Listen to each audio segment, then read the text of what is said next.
My work as a feminist scholar has been grounded for decades. I'm just dreaming back to like my primary school days, the killjoy in the classroom in grade 6.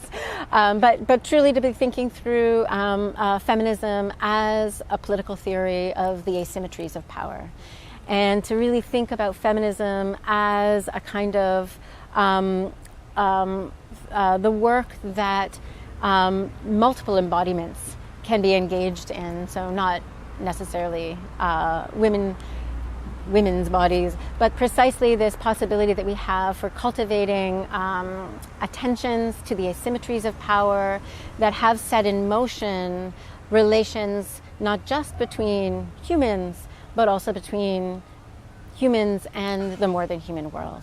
And so the origin of my work in feminist science studies is obviously inspired profoundly by the work of people like Donna Haraway, Karen Barad, and many others who've attuned my sensibility to the possibilities of attending to both the configurations of power inside of science, but also dreaming ways to imagine those relations otherwise. A lot of my work is exploring the possibilities that we might begin to render ourselves of service to beings like the plants.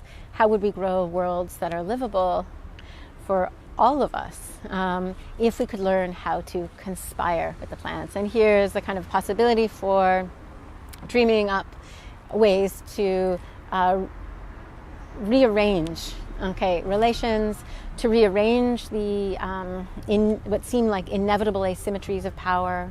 And part of that requires art practice that would alter our imaginations enough to say, oh, this could also be this, which we see as impossible today. No, how do we dream this into possibility?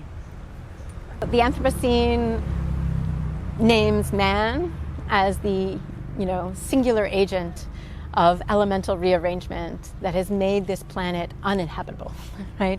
And so the Anthropocene names and identifies sort of like that agent that is both responsible for the destruction, but also simultaneously vaults man into the position as savior, as the perpetrator, but also the one who will, with his technological fixes, actually figure out ways to absolve ourselves from the devastation, or just fly ourselves off in some sort of exit strategy that would leave us all, that would leave this planet to its own ends.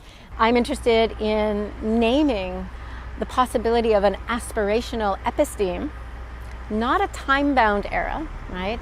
An episteme, a way of doing life that might get us out of Anthropocene thinking, to get us out of this idea that we are alone, right?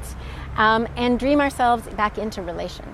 And so the Planthropocene, which begins with this strangely hybrid figure of the human and the plant as absolutely inextricable from one another, the Planthropos as the figure, an aspirational figure, where we begin for the first time to recognize that, we are not alone, and we've simultaneously named our most important ally.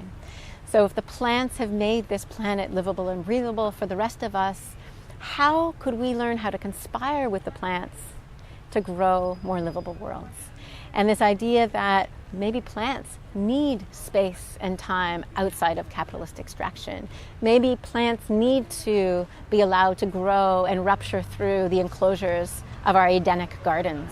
Maybe our agriculture needs to be reimagined, not as a kind of human domination over the plants, but this opportunity where plants teach us how to cultivate them, teach us how to, in a sense, growing us through them. And it's about restaging our relationships with plants, to shift our practices from one of cultivation as domination to our willingness to be of service to the plants. And so in the Planthropocene, we would grow cities, that plants would help us grow livable, breathable cities. And our work would be, our labor would be actually organized around plant care.